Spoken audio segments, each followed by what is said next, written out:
program yang inspiratif dan inovatif.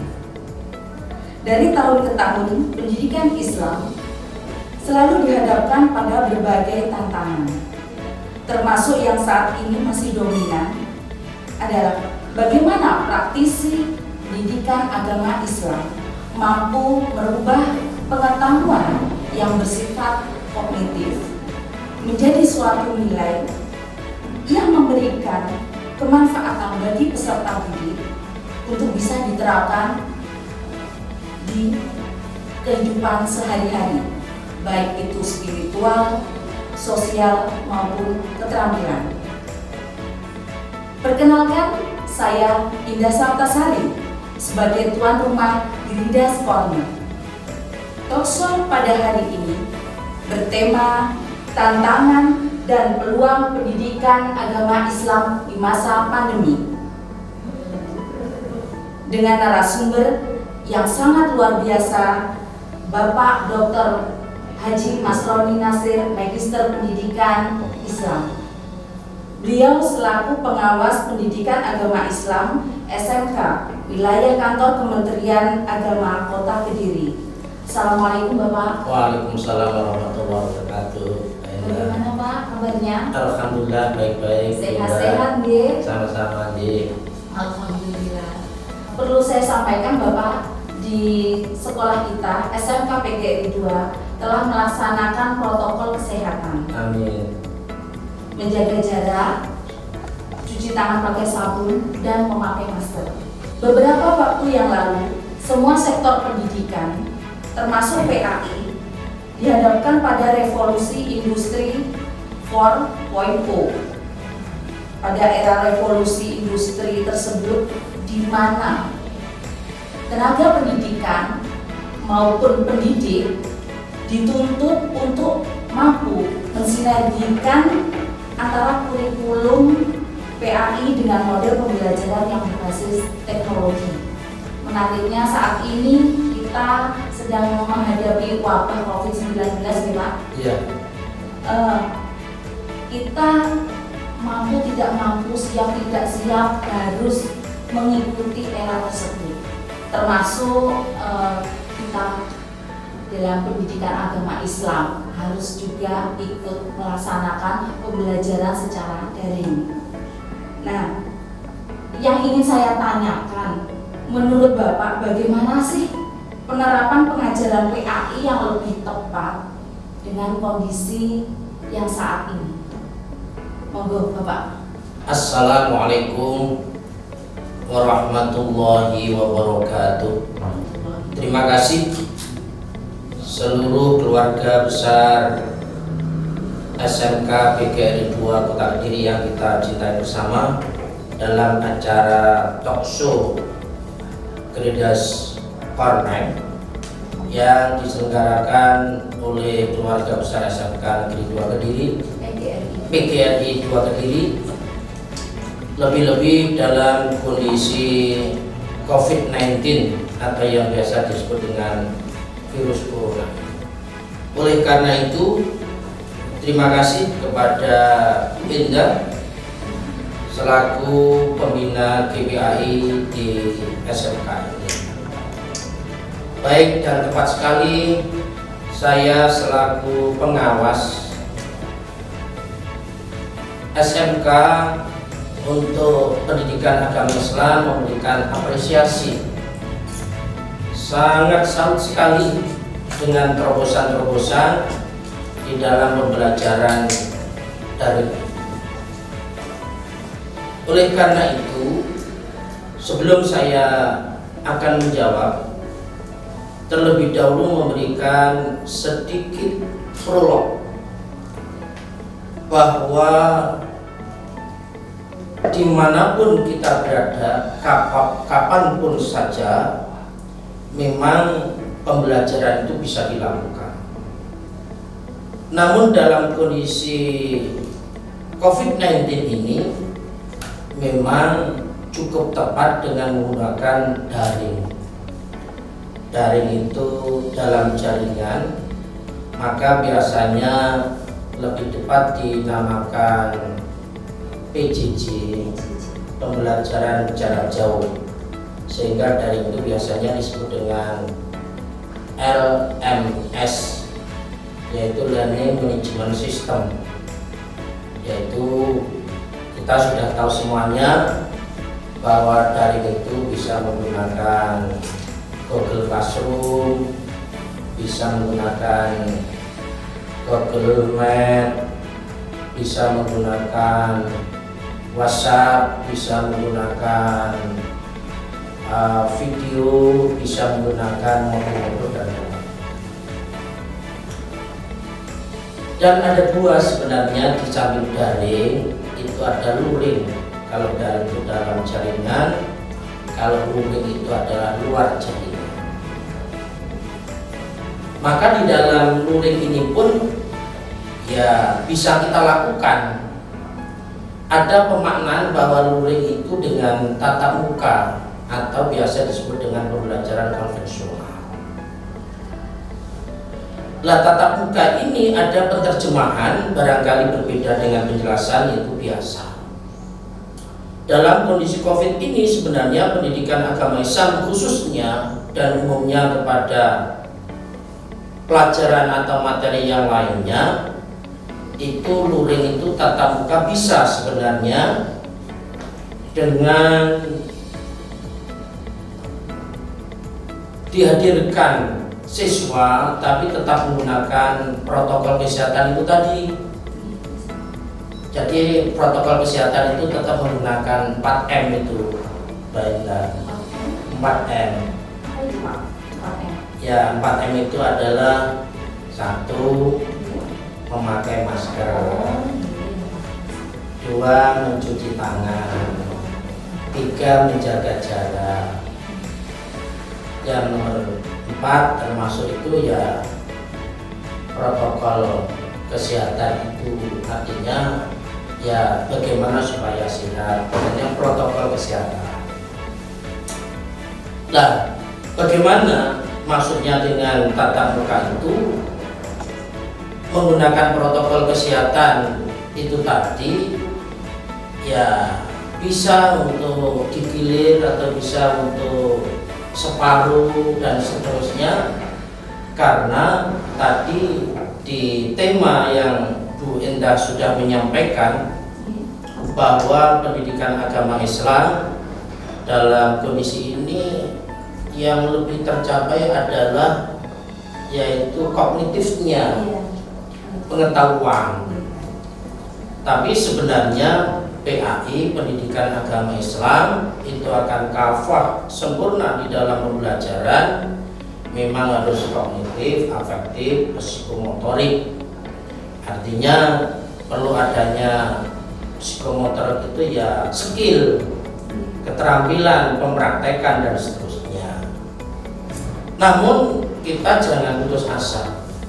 Intinya dalam kondisi virus corona ini kita menggunakan metode yang seoptimal mungkin, baik daring maupun luring. Alhamdulillah sebenarnya guru pendidikan agama Islam baik di tingkat SD, SMP maupun SMA maupun SMK, saya berikan apresiasi. GPAI, Guru Pendidikan Agama Islam di Kota Kediri itu sudah cukup untuk mengikuti. Sekarang sudah banyak yang pandai membuat video, terus modul, kemudian ya Classroom dan Zoom dan seterusnya. Ini mudah-mudahan terus ada peningkatan, walaupun metode itu jangan ditinggal ketika COVID itu sudah tertinggal, tapi bisa menyesuaikan. Karena apa? Bahwa jangankan murid kita SMK PGR 2, tingkat TK SD pun sekarang anak-anak kecil itu sudah pegangannya itu HP Android, pasti suatu saat dia itu sudah mengakses kepada internet.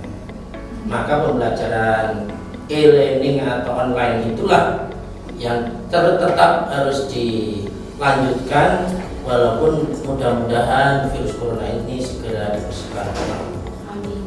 Itu seperti itu. Oleh karena itu tadi pertanyaannya Bu Indah yang pertama tadi sampai lupa apa tadi itu? Bagaimana sih penerapan pengajaran PHI yang lebih tepat dengan kondisi yang saat ini? Oleh karena itu tadi sebenarnya sudah terjawab. Yang lebih tepat itu saya yang pertama mengacu kepada metodenya Allah di dalam Al-Quran.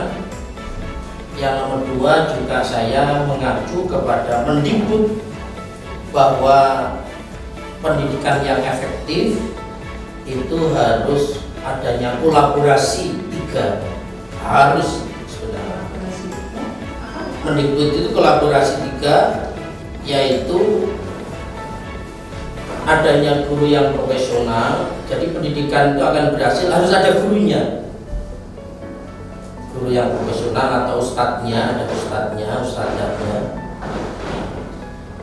Yang nomor dua, harus siswa itu juga kreatif, sportif, aktif. Jadi pembelajaran kudu enek siswanya, talamidnya, muridnya. Yang nomor tiga yang dimaksud Mendikbud itu juga termasuk adanya tiga kolaborasi itu harus adanya underbeninya orang tua atau parent. Jadi sekali lagi pendidikan itu akan bisa berhasil kalau adanya tiga kolaborasi, yaitu ada pengajarnya pendidik yang ikhlas, terus muridnya itu sungguh-sungguh tenanan. Yang nomor tiga itu adalah adanya orang tua yang ikut untuk mensukseskan putra putri. Artinya apa? Dalam kondisi COVID ini, maka ketika guru itu memberikan, mohon maaf, penugasan atau mungkin yang namanya PR, pekerjaan rumah, atau mungkin ketika guru agama itu meminta tentang kreativitas ibadah putra putrinya di rumah. Misalkan guru agama Bu Indah menanyakan bagaimana putranya Pak Bu sholat 5 waktunya, subuhannya gimana. Lah orang tua ini untuk bisa membantu di dalam rangka memberikan informasi yang tepat. Mohon maaf bahasanya itu tidak membohongi. Jadi kalau putranya itu misalkan bagaimana tentang sholat 5 waktunya, kalau memang ini tidak hanya sholat 5 waktu, bahkan sholat 5 waktunya itu berjamaah, masih diimbui qobliyah ba'diyah. Nah itu yang dimaksud. Artinya itu harus jujur. Itu kalau ingin berhasil dalam kondisi COVID ini. Suatu contoh lagi, ketika orang tuanya mungkin, mohon maaf, kurang begitu antusias atau bahasanya kurang mampu untuk diminta tolong, mungkin bisa dibantu oleh keluarga, kakaknya, ibunya, dan itu pun juga harus proaktif. Artinya ya sampaikanlah dengan sebenarnya, sehingga walaupun sementara ini metode lebih cenderung pada kognitif pengetahuan, tapi secara tidak langsung guru agama bisa memantau sifat afektif maupun psikomotorik, yaitu dengan praktek yang sudah dilakukan, walaupun itu belum sempurna. Maka sebenarnya apa yang dimaksud dengan pembelajaran efektif bagi Pak Mendikbud itu sebenarnya di pondok pesantren sudah sangat lama sekali. Artinya sudah sangat lama.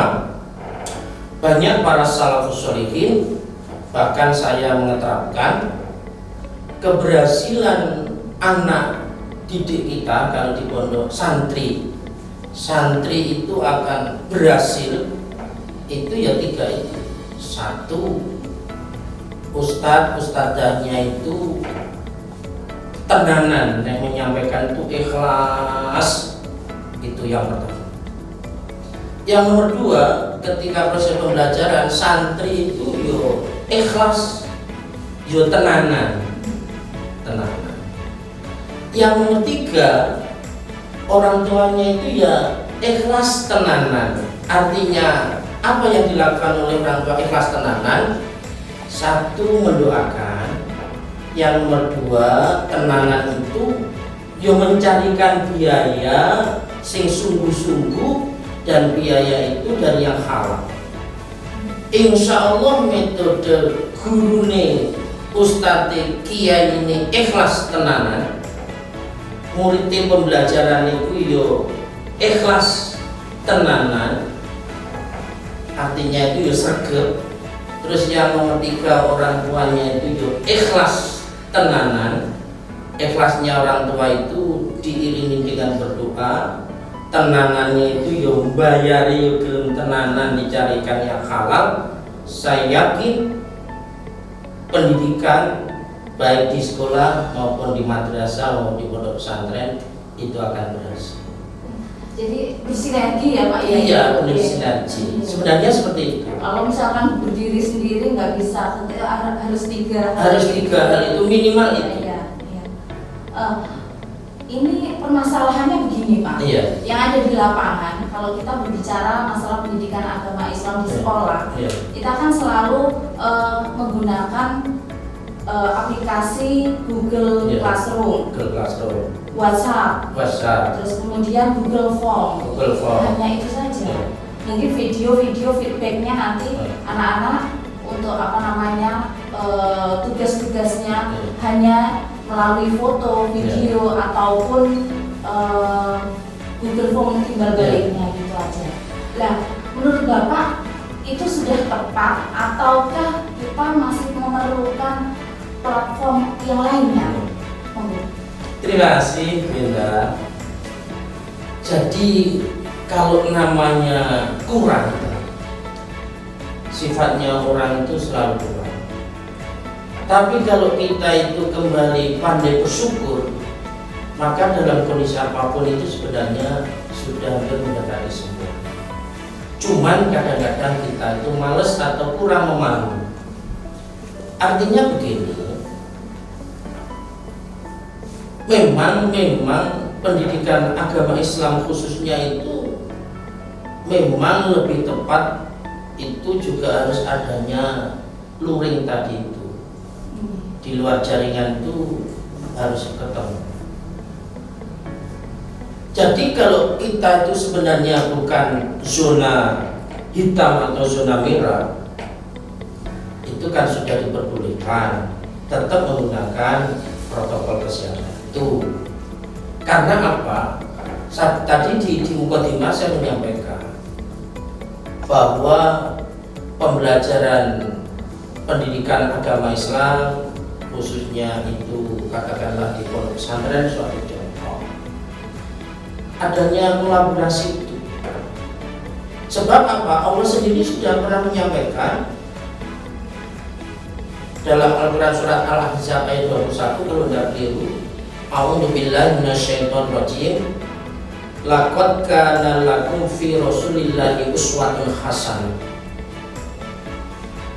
Sesungguhnya Nabi Muhammad SAW itu berhasil, itu adalah kata kuncinya di dalam Al-Quran itu uswatun hasanah. Artinya uswatun hasanah itu suri tauladan. Artinya suri tauladan itu adalah figurnya, perilakunya, akhlaknya itu lebih berhasil, itu yang baik kemudian dicontoh yang lain. Jadi Maidotul Hasanah ceramah itu bukan nomor 2. Jadi mohon maaf, Rasulullah itu mendapatkan gelar dari Allah makhlukil alal itlaq, makhluk yang tersempurna, termulia, terhebat di seluruh dunia. Itu Rasulullah. Apa keberhasilannya? uswatun hasanah, kenek dicontoh, kenek diteladani, kenek ditiru, itu yang paling utama. Baru mau'izatul hasanah. Maka ketika guru agama itu mohon maaf, metode pembelajarannya mohon maaf misalkan kurang, habis Allah tidak. Andai kata ada kurang, tapi uswatun hasanahnya ini hebat, insya Allah akan melekat. Tapi kalau guru agama itu mau'izatul hasanahnya hebat, nggak ngomongnya des, top lah. Tapi ternyata dia itu tidak menjadi uswatun hasanah, maka ilmu yang ditransferkan kepada muridnya ini itu tidak bisa membekas. Maka guyonannya begini,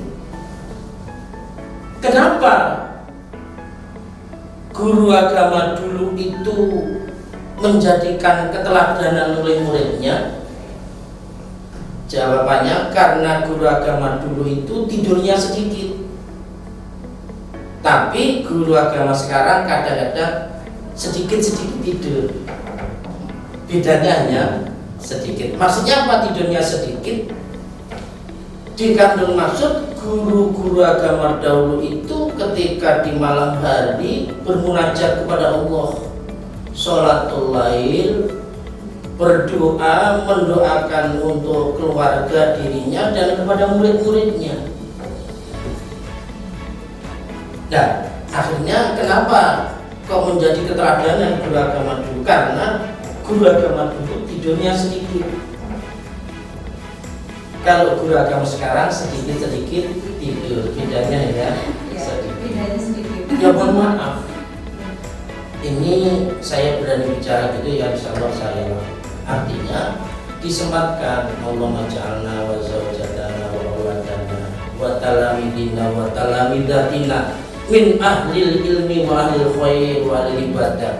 Jadi guru agama juga harus berdoa, ya Allah jadikanlah keluarga saya, murid-murid saya ahli ilmu, ahli khair, ahli melakukan kebaikan, ahli ibadah, ahli takwa, ahli Quran, ahli sunnah wal jamaah, ahli zikri, ahli jamaah dan seterusnya. Dan itu ciri, jadi biar ada pembeda antara guru. Kalau guru umum saja itu mau mendoakan kepada murid-muridnya, ternyata guru agama tidak, ya ini sangat terbalik. Ini yang kenapa guru agama dahulu itu murid-muridnya itu tawaduknya luar biasa? Karena guru agama dahulu itu makannya sedikit. Kalau guru agama sekarang sedikit-sedikit makan. Artinya apa? Guru agama dahulu itu biasa tirakat puasa untuk mempuasakan, mendekatkan diri kepada Allah, yang mempuasakan untuk dirinya dan keluarga, ya nirakati kepada muridnya agar muridnya itu biar menjadikan murid yang hebat, murid yang solid dan solihah. Ini kadang-kadang luntur.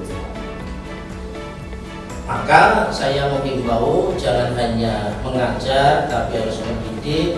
Tidak hanya mendidik, tapi harus dibarengi dengan ikhlas lillahi ta'ala. Jadi kalau kita itu misalkan ibaratnya guru agama itu mengajar ibaratnya air yang bersih, ketika air yang bersih ini diberikan kepada muridnya itu juga bersih, maka akan menjadikan sehat. Tapi ketika guru agamanya ini mengeluarkan air itu katakanlah itu kurang bersih, maka ilmu yang ditransfer kepada muridnya itu ya sama dengan meminum air yang kurang bersih.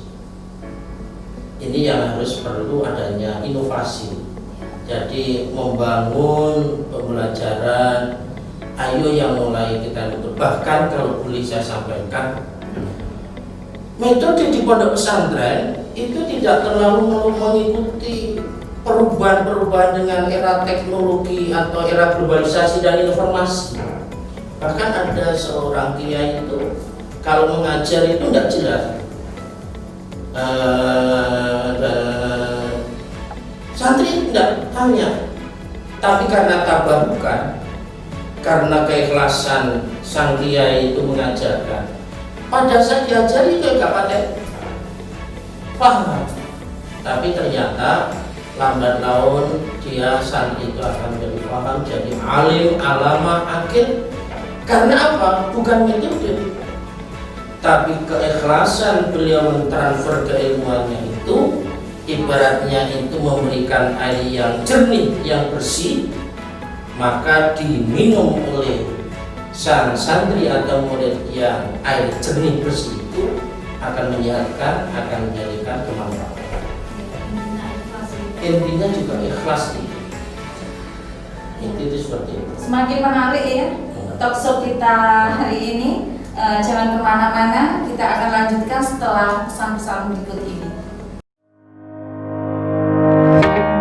SMK PGRI 2 Kediri beralamatkan di Jalan KH Abdul Karim nomor 5 Kota Kediri.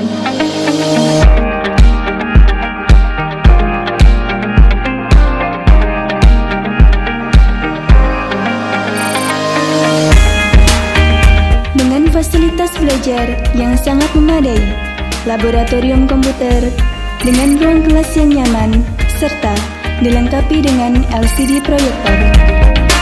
Dengan program keahlian, administrasi perkantoran, akuntansi, pemasaran, multimedia, jasa boga, dan pertanian.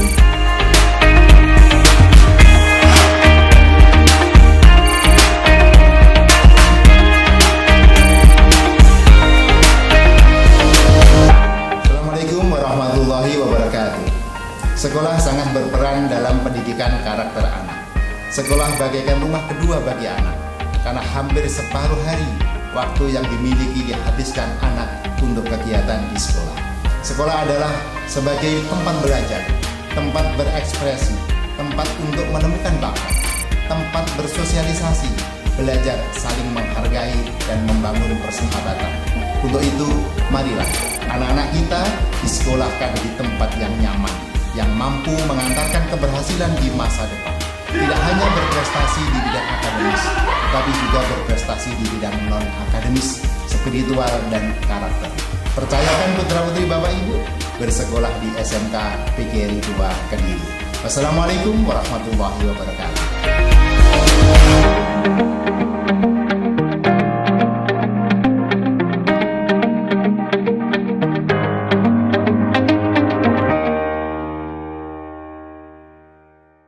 Hai Sobat Grida, kembali lagi kita di Grida's Corner. Masih dengan narasumber kita, Bapak Dr. Haji Masroni Nasir, Magister Pendidikan Islam. Saat ini kita menghadapi COVID-19 ya Pak. Betul. Di dalam pendidikan, apalagi pendidikan agama Islam, seringkali dalam praktek sehari-hari ikut terimbas, seperti halnya praktek ibadah. Praktek ibadah, misalkan berjamaah sholat di masjid, harus menjaga jarak. Terus kemudian sholat beberapa waktu yang lalu, sholat Idul Fitri pun juga disarankan untuk sholat di rumah, sholat tarawih di rumah. Nah, ini mesti banyak sekali pertanyaan dari siswa-siswa kami. Kenapa sih kok COVID sampai sebegitunya mempengaruhi dengan kondisi ibadah, praktek ibadah kita. Nah, untuk itu mungkin Bapak bisa menyampaikan apa sih yang harus kami lakukan sebagai guru maupun murid untuk menghadapi wabah COVID-19 ini. Monggo. Terima kasih Bu Indah. Jadi saya menyambung yang kita bicarakan tadi itu lebih menukik pada teori konsumsi untuk metode guru mengajar. Memang metode guru mengajar pada kondisi yang seperti ini bisa dibarengi dengan blended learning. Blended learning itu adalah aslinya itu berawal dari kata blender. Blender itu mencampur. Maka guru agama juga harus mengikuti metode blended learning ini. Artinya apa? Mengkolaborasikan, mencampur dengan adanya daring, dengan adanya luring tatap muka, sehingga blended learning ini bisa untuk lebih optimal yang bisa dikonsumsi oleh murid kita. Ini yang pertama. Lah, guru agama juga harus bisa memberikan tambahan metode dalam pembelajaran itu yang namanya joyful learning. Joyful learning. Joyful learning itu adalah pembelajaran interaktif, proaktif, yang menyenangkan, yang menggembirakan. Itu sangat perlu, sangat penting. Dan guru itu punya gaya sendiri-sendiri. Saya yakin guru si A, saya itu loh ketika mengajar itu kok bisa menyenangkan kepada murid saya itu bagaimana? Nah, itu bisa diterapkan. Satu itu untuk menyempurnakan dalam kondisi COVID ini, bahkan blended learning itu adalah juga bisa ditindaklanjuti walaupun virus corona itu sudah ada. Jadi memang mencampurkan, jadi tidak monoton. Jadi mohon maaf ketika misalkan Google Classroom yang sudah dilaksanakan, walaupun nanti itu setelah tidak ada, dengan menggunakan IT yang sudah biasa itu juga boleh, tidak boleh ditinggalkan, di-cut dengan model yang gaya lama dulu nggak ada, yang baik-baik itu juga bisa ada. Jadi ada blended learning, ada joyful learning. Jadi dengan interaksi itu boleh-boleh saja, dan itu untuk semua. Terus kemudian yang nomor 2 tadi, langkah apa tadinya? Yang langkah apa yang harus dihadapi? Ini yang cukup penting. Artinya praktek. Ini untuk konsumsi tidak hanya guru, tidak hanya murid, bahkan masyarakat manusia Indonesia sebenarnya harus mempunyai langkah yang tepat dan jitu untuk menghadapi COVID-19 ini. Saya pernah menyitir pendapatnya Bapak Profesor Dr. Kiai Haji Abdurrahman Albad, itu guru besar Universitas Madinah. Beliau menyampaikan, maka kalau masyarakat manusia mampu melakukan 5 hal, insya Allah virus corona segera selesai. Maka itu di Madinah itu dilaksanakan. Apa? Yang pertama itu kita semuanya kalau mau itu tawakal Allah. Itu yang pertama. Tawakal Allah itu artinya berserah diri kepada Allah. Berserah diri kepada Allah itu artinya berusaha sambil berdoa. Maka virus corona ini kalau di dalam Al-Quran itu sudah jelas. Surat At-Taghabun ayat 11 itu bunyinya begini, A'udzubillahi minasyaitonirrajim. Man asoba min musibati illa biidznillah wa may yu'min billahi yahdi qalbahu wallahu bikulli syai'in alim. Artinya begini, ma asoba min musibati illa biidznillah, tidak akan ada musibah virus corona ini melainkan biidznillah, karena mendapatkan izin dari Allah, kehendak Allah. Virus corona ini jelas makhluk, maka itu disuruh oleh Allah. Wa may yu'min billahi yahdi qalbahu, barang siapa yang beriman kepada Allah, maka Allah akan menjaga hatimu. Innallaha yuhibbu wallahu bikulli syai'in alim, sesungguhnya Allah Maha mengetahui segala sesuatu. Artinya yang perlu kita pahamkan bahwa kehadiran virus corona ini harus kita itu mantap. Tidak akan ada wabah virus corona melainkan karena kehendak Allah. Biidznillah itu karena kehendak Allah. Maka ketika kita benar-benar beriman, maka Allah itu akan menjaganya. Wallahu bikulli syai'in alim, sesungguhnya Allah itu Maha mengetahui segala sesuatu. Jadi ini yang pertama. Yang nomor dua, yang sebenarnya harus kita melakukan gerakan 5 ini, karena di Madinah itu termasuk durasi yang tidak paling lama di seluruh dunia. Nah, ini Indonesia juga mudah-mudahan seperti itu. Yang nomor 2 itu takwa Allah. Jadi yang pertama tadi itu tawakal Allah, berserah diri kepada Allah. Berserah kuwi ya nampa gak Rasulullah gitu loh. Itu ya diterima tapi enggak terlalu ngersulo, itu namanya tawakal Allah, terus berusaha. Yang nomor 2 takwa Allah. Takwa Allah itu adalah takut kepada Allah. Pengertiannya itu imtisalu awamirihi wastinabu nawahi. Imtisalu awamirihi itu mampu menjalankan semua perintah-perintahnya Allah, wastinabu nawahi, dan mampu menjauhi segala larangan. Bahasanya takwa Allah itu yang nomor 2 adalah menjaga Allah. Maka ifadillaha yahfadka, jagalah Allah. Kalau kita mau menjaga Allah, maka Allah akan menjaga. Itu sudah paten harga mati.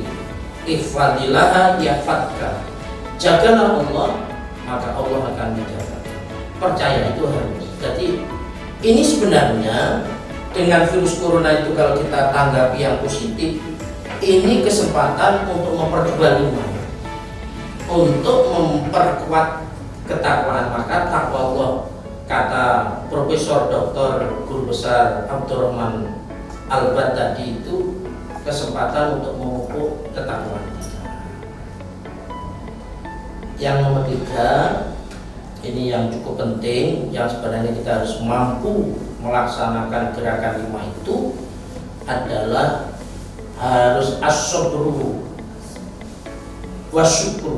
Jadi harus menambah kesabaran dan menambah syukur kita.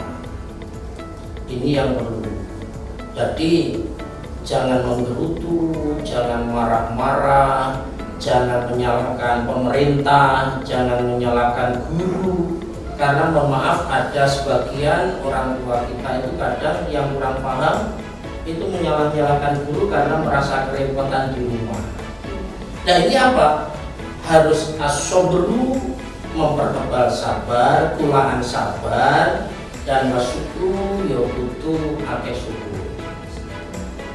Jadi misalkan penghasilan kita yang biasanya banyak menjadi sedikit, siapa saja apapun profesinya, ini mesti akan terjadi pergeseran. Ya tetap sabar. Bahkan kalau kita itu mau menutupi kekurangan kita, kefakiran kita, itu akan jadi orang hebat. Karena boleh dikatakan orang yang hebat itu adalah orang yang mampu merahasiakan kekurangannya, sehingga orang lain menyangka kepada kita bahwa kita itu serba berkecukupan. Itu yang sebenarnya yang lebih bagus. Saya lanjut, Bu Indah ya, tadi itu nomor berapa? Nomor 3 dan 4 Ya, yang nomor 4. Ya. Yang nomor 4 itu adalah juga harus komitmen menjaga protokol kesehatan. Jadi yang harus kita hadapi virus corona ini juga harus komitmen untuk melakukan protokol kesehatan, karena pemerintah menganjurkan seperti itu sudah diuji, tidak main-main. Jadi ya tetap, ya artinya itu ya jangan terlalu menyepelekan. Ketika itu bagian dari sebuah ikhtiar.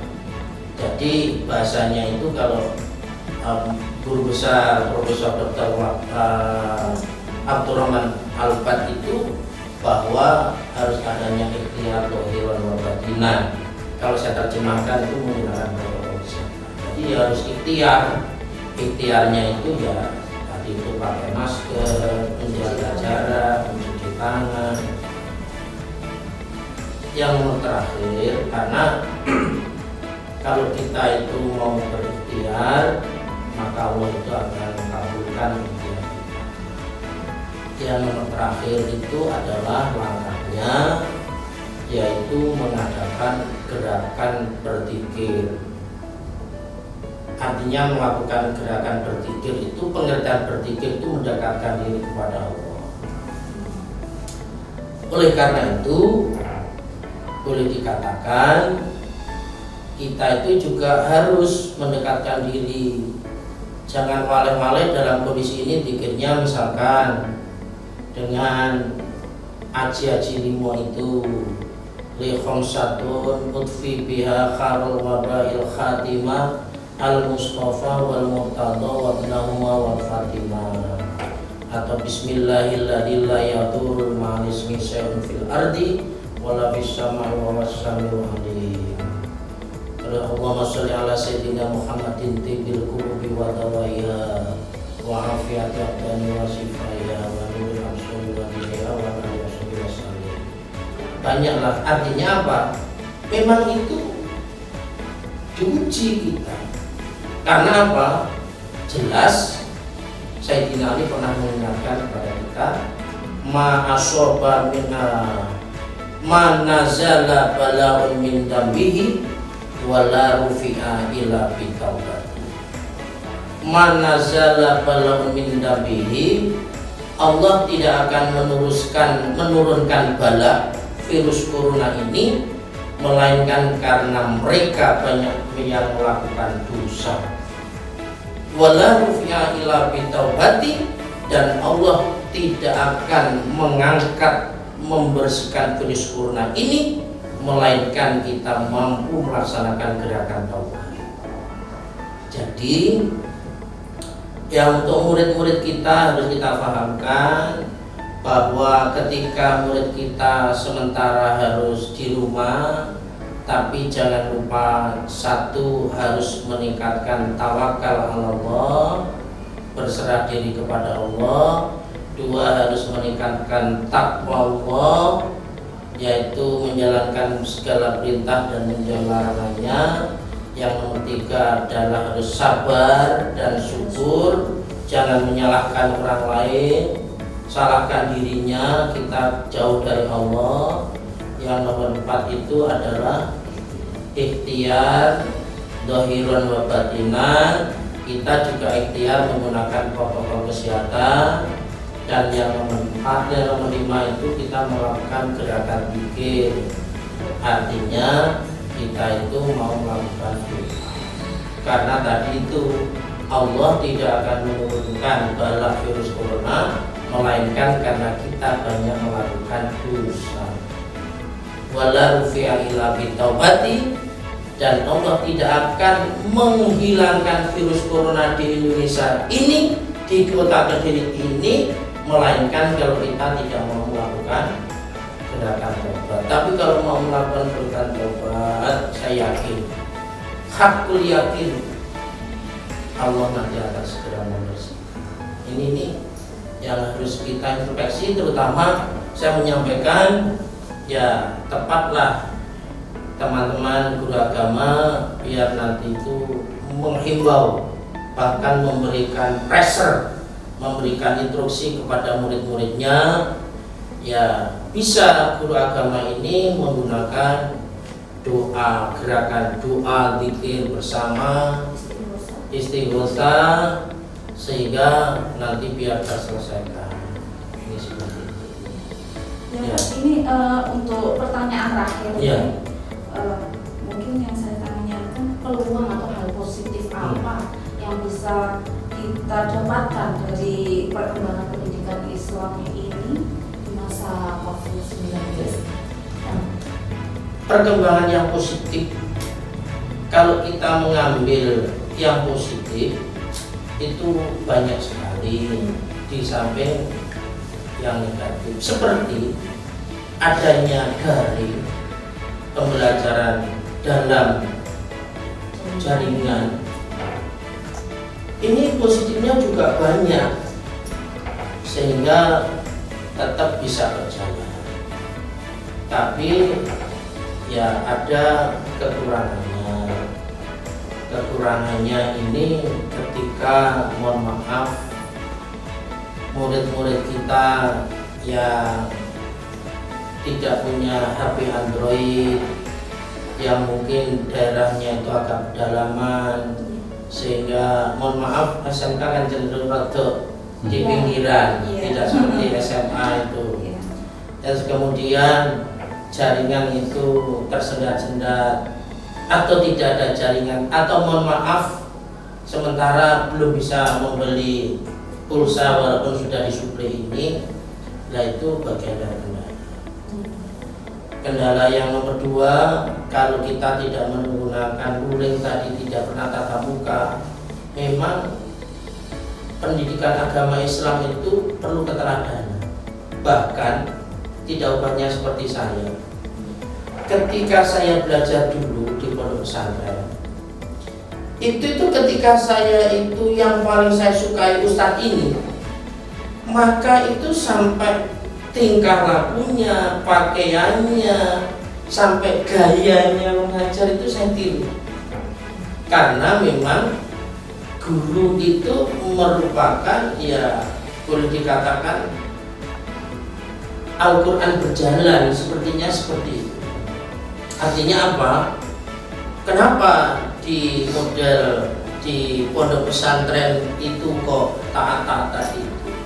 Karena sering mencontoh. Bahkan ada media yang paling tepat sering ketemu itu adalah lewat sholat jamaah, lewat halakoh pertemuan. Tapi ketika begini ini, ya kadang-kadang kurang terkontrol dengan baik. Tapi tidak apa-apa, ya seoptimal mungkin metode yang pada saat ini bisa kita lakukan, maka bisa menggunakan tadi itu joyful planning itu, jadi piye ampre bisa menyenangkan, interaktif siswanya. Itu harus pandai-pandainya guru agama untuk memilih metode tersebut. Itu ya, ini yang lagi digalakan ya blended learning ini. Jadi bagaimana supaya mencampurkan dari berbagai metode tersebut. Ini nih ya begitu. Ya kalau boleh ada sambung rasa, itu guru agama membiasakan mendoakan kepada muridnya yang dengan metode itu tadi. Lah muridnya juga dipelajari untuk mendoakan kepada gurunya dan orang tuanya, itu nanti ada sambung. Ini ada sambung, caranya ya begitu. Bahkan kalau saya dulu pernah disampaikan oleh kiai, kalau santri yang murid, cirinya memang ini saya lakukan, saya amati. Kok enek santri itu kok sregep ngaji kalau sregep jamaah, itu akan menyebabkan orang tua di rumah ini rezekinya itu lancar. Jadi cirinya seperti itu. Maka sekali lagi, ketika kita punya putra, punya murid untuk mampu melakukan sholat berjamaah dengan rutin sregep, terus kemudian dia itu sregep ngaji atau belajar, itu akan memberikan kemudahan orang tua mencari rezeki yang halal. Cirinya seperti itu. Jadi memang tidak bisa dimatematikkan, tapi kalau boleh dimatematikkan ya bisa, itu bisa terwujud, bisa diteliti memang begitu. Itu sebuah ciri. Ini yang biasa dilakukan. Maka ya marilah kita guru agama memberikan lebih dahulu mau dan mampu mendoakan kepada anak-anak ini. Jadi jangan tidak sama sekali, jangan yang mengajar. Saya tidak boleh guru agama itu hanya sekedar mengajar, tapi mendidik lebih-lebih, yaitu spiritualnya itu adalah mendoakan, disempatkan. Bahkan ketika orang yang terbaik itu menurut Rasulullah, orang yang mau mendoakan kepada orang lain dan tidak ditahukan kepada orang yang didoakan, itu yang jauh lebih bagus. Ini seperti itu. Baik Pak, sebelum kita akhiri, mohon Bapak berkenan untuk memberikan closing statement untuk kami keluarga SMK PGRI 2, khususnya guru-guru dan seluruh warga SMK PGRI 2, serta yang mungkin ada yang sedang menonton di rumah pada saat ini. Monggo. Baik, Bu Indah. Nanti sekaligus doanya. Saya menyampaikan apresiasi yang sangat bagus keluarga besar SMK PGRI 2 pada acara talkshow Leaders Corner ini, bahwa keberhasilan kita semuanya, keberhasilan anak didik kita, murid-murid kita, itu kalau mau melakukan 4M 4P 1M. 4P 1M itu yaitu terutama untuk murid kita. P yang pertama itu belajar yang giat. Jadi di rumah tetap belajar yang giat. Yang nomor 2, berpikir yang cepat. Jadi kalau ada tugas-tugas ya tetap dilakukan, karena orang sekarang itu berpikirnya hebat tapi berzikirnya tidak hebat. Ini jadi hanya berpikir. Maka belajar giat, berpikir cepat, berzikir kuat, karena virus corona tidak akan hengkang hilang dari bumi yang kita cintai ini tanpa adanya gerakan bertaubat. Itu hadis tadi itu. Wala rufi'a illa bitaubati. Allah tidak akan mengangkat menghilangkan musibah ini tanpa adanya kita mau bertaubat. Yang nomor 4 adalah bekerja tepat. Jadi bekerja tepat itu ya belajar yang tepat kalau untuk siswa, kalau guru itu ya bekerja yang tepat itu ya mengajar yang tepat itu.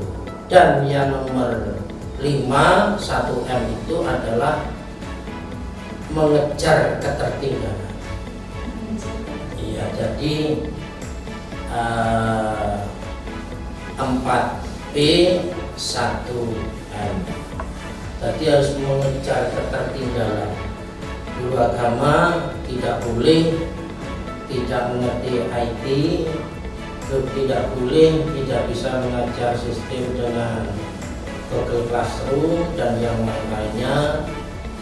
Itu ya tidak boleh, ya harus menyesuaikan. Maka insya Allah kalau kita mampu dan mau melakukan 4P 1M, maka kita akan menjadi orang yang sukses baik di dunianya, lebih-lebih di akhiratnya nanti. Saya kira itu. Mari kita berdoa bersama, mudah-mudahan SMK PGRI 2 ini semakin berkembang, semakin maju, semakin dipercaya oleh masyarakat, dibebaskan dari berbagai musibah, termasuk virus corona ini segera dicabut oleh Allah. Allahumma shalli ala sayyidina Muhammad wa ala ali sayyidina Muhammad walhamdulillahi rabbil alamin. Hamdan yuafi ni'ama wa yukafil mazidah. Ya Rabbana lakal hamdu kama yanbaghi li karimi wa alimi sultanik. Allahumma shalli ala sayyidina Muhammad wa ala ali sayyidina Muhammad bi adati kulli da'in wa dawa'in bi rahmatika ya arhamar rahimin. Allahumma shalli ala sayyidina Muhammadin tibil qulubi wa dawa'iha wa afiyati abdani wa shifaiha wa nuril absyari wa diyaiha wa ala alihi wa sahbihi wa sallim. Bismillahirrahmanirrahim. La yadurul mal ismi syai'un fil ardi wa la fis samai wa huwas samiul alim. Allahumma adfa'annal bala Allahumma adfa'annal ghala wal bala wal waba wal fahsya wal munkar wasuyufa wal mukhtalifata wasadaida wal mihana ma dhahara minha baladina hadha khawasah wa min buldanil Indonesia hadha khawasah min buldan muslimina amma innaka ala kulli syai'in qadir li khamsatun udfi biha khairul wabail khatimah al mustafa wal murtada wa ibnahuma wal fatimah. Rabbana atina fid dunya hasanah wa fil akhirati hasanah wa qina adzabannar walhamdulillahi rabbil alamin. Mohon maaf ada kurang dan lebihnya. Aku qouli hadza sallallahu lakum wallahu muwaffiq ila aqwamit thoriq. Assalamualaikum warahmatullahi wabarakatuh. Alhamdulillah, demikian tadi bincang kita bersama Dr. Haji Masroni Nasir, Magister Pendidikan Islam, selaku pengawas Pendidikan Agama Islam SMK Wilayah Kantor Kementerian Agama Kota Kediri. Saya, Indah Saptasari, mohon undur diri. Tetap jaga kesehatan, cuci tangan pakai sabun, tetap memakai masker, dan jangan lupa tawakal pada Allah. Wassalamualaikum warahmatullahi wabarakatuh.